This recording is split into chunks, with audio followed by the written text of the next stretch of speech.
Bon, je suis finalement rendu au Yukon. J'ai quitté Laird's Hot Spring en Colombie-Britannique ce matin. Il est environ vers 9 heures. J'ai roulé un peu plus de 3 heures. C'est environ, C'était environ 270 km de Laird's Hot Spring, les bains thermiques dans le nord de la Colombie-Britannique, jusqu'à mon premier camping ici au Yukon, qui s'appelle Big Creek Campground. Ce sont des campings qui sont gérés par le gouvernement du Yukon. Puis ces campings-là au Yukon sont quand même assez simples, là. Sont tous intégrés à la nature, soit près d'une rivière, dans la forêt où on voit des montagnes. C'est vraiment très, très, très joli, puis c'est très abordable. Ces campings-là offrent des sites qui sont où qu'on peut mettre un VR, une tente ou des motorisés, etc. Et puis, ils sont tous équipés là, d'un pit pour le feu. Il y a des plus gros abris là, qu'il y a des tables sur lesquelles il y a des tables de pique-nique qu'on peut faire. On peut se faire des repas à l'abri des intempéries. Et puis, à noter là, que les campings ici, ces campings-là sont en général, là, il n'y a pas d'électricité, il n'y a pas de service là, pour les égouts du VR, etc. Par contre, il y a des toilettes sèches. Et puis, ce qui est le fun aussi, c'est que le bois de chauffage pour les foyers, pour les pits de feu, c'est gratuit. Puis, en passant, le coût, c'est plus que raisonnable. C'est 20 $ par nuit.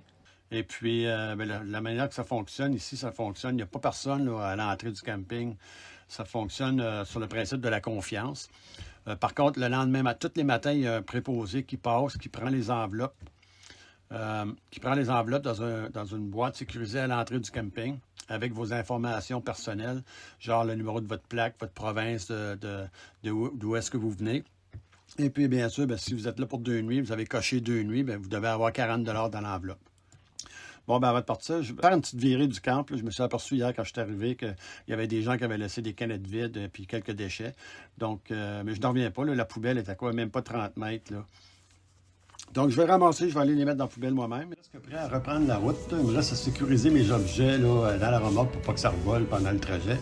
Et puis, c'est ça, je vais m'enligner tranquillement pas vite pour embarquer sur la route. C'est une belle journée, ça va être parfait pour voyager.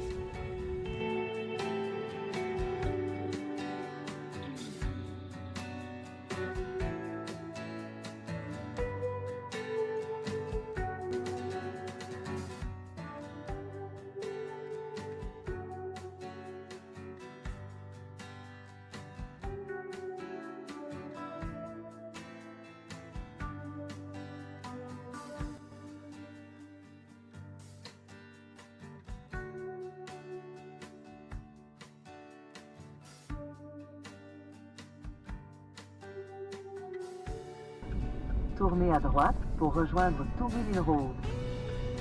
Bon, finalement, j'arrive à Whitehorse, qui est la capitale du Yukon. Ici, c'est 80% de la population de tout le Yukon habite à Whitehorse. Puis Whitehorse, ça a environ 35 000 habitants. Le reste de la population est éparpillée dans le territoire. Puis je pense qu'au total, il y a 70 000 personnes au Yukon. C'est quand même une vaste étendue de territoire avec très peu de personnes.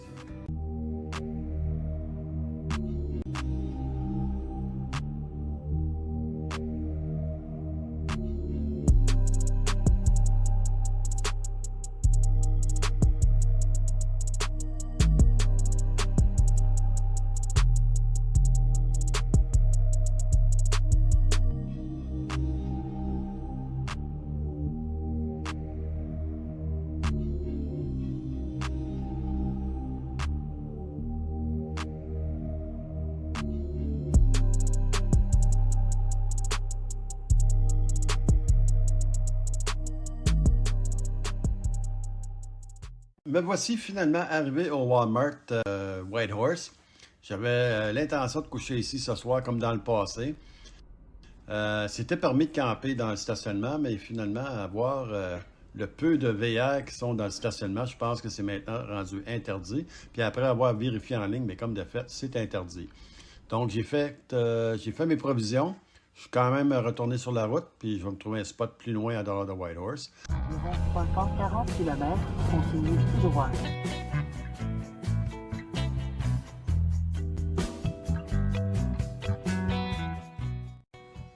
Je suis finalement arrivé à mon site de camping, c'est le Fox Lake Campground, qui est passé Whitehorse. J'ai pas pris le temps, là, je suis arrivé, j'étais épuisé là, quand même. Là, donc, j'ai pas filmé. Mais une fois installé, etc., j'ai sorti mon drone et puis je vous fais une belle aperçu de ce que ça a l'air à partir des airs. Ce magnifique camping à Fox Lake.